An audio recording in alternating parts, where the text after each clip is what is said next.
Hello, welcome to Bible Guru. Thank you for joining us on our journey through the Bible. Revelation chapter 3, beginning at verse 14. To the angel of the church of Laodicea, write, These things says the Amen, the witness, the faithful and true, the overarching one of the creation of God. I know your works, that you're neither cold nor hot. I wish you were either cold or hot. Therefore, because you are lukewarm, and neither hot nor cold, I'm about to spit you out of my mouth. For you say, I am rich and have no need. And you do not know that you are wretched and miserable and poor and blind and naked. I counsel you to buy from me gold refined by fire, so that you can be rich, and white clothes, so you can be clothed, and not show the shame of your nakedness, and eye salve to put on your eyes so you can see. As many as I love, I reprove and discipline. Be exuberant, therefore, and repent. Look, I stand at the door and knock. If anyone hears my voice and opens the door, I will come into him and share a meal with him, and he with me.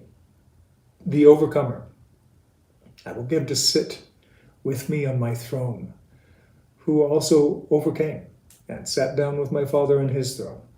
The one having an ear, let him hear what the Spirit says to the churches. For more details in each of these details of the verses, please look at the description. Today I'd like to talk about the last church. It seems appropriate that the last church in Jesus' correspondence list is the church of Laodicea, which means the rights of the people. We live in an age of entitlement, of democracy, rule of the people. People feel they are the government, and if I am the government, I can demand of my government certain provisions. When our family lived in California, we knew it was an earthquake-prone area.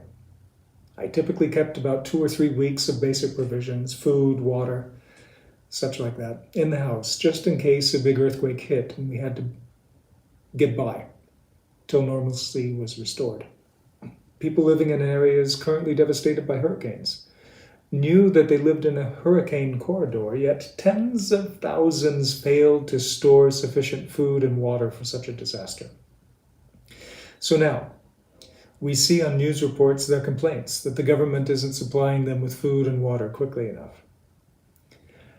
I think compassion and support are required in such circumstances.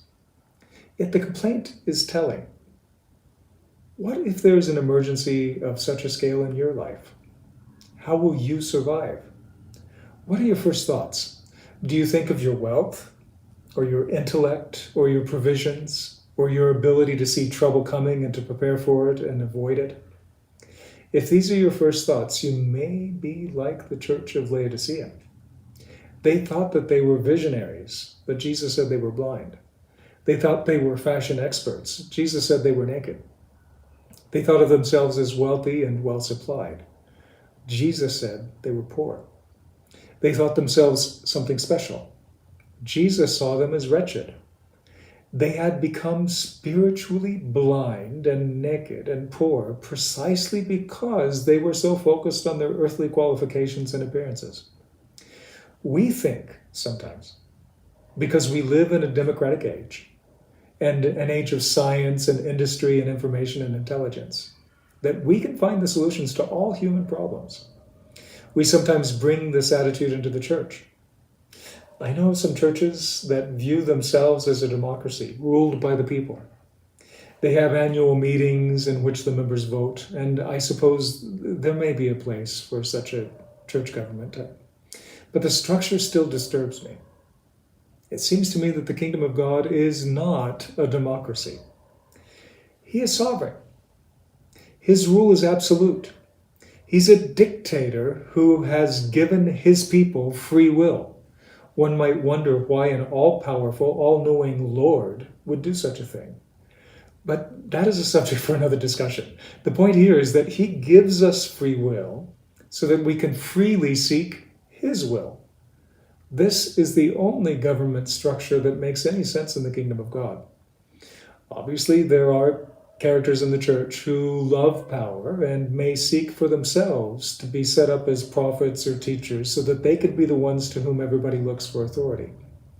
But this too is not right. We as God's community will only know full satisfaction when our wealth is in Christ, when our vision is His vision, when our self-concept is bound up in our identity in Christ, and when our clothing is His righteousness. A prayer for today. Father, be Thou my reputation. Let your Spirit determine how others view me. Be Thou my clothing. Let your righteous blood be the covering for my sins. Be Thou my wealth. You alone are my provision and my very great reward. Be Thou my health. Your strength and yours alone can rescue me from every enemy. Be Thou my vision, O Lord of my heart. Not be all else to me save that Thou art. Thou my best thought by day or by night, waking or sleeping, Thy presence my light.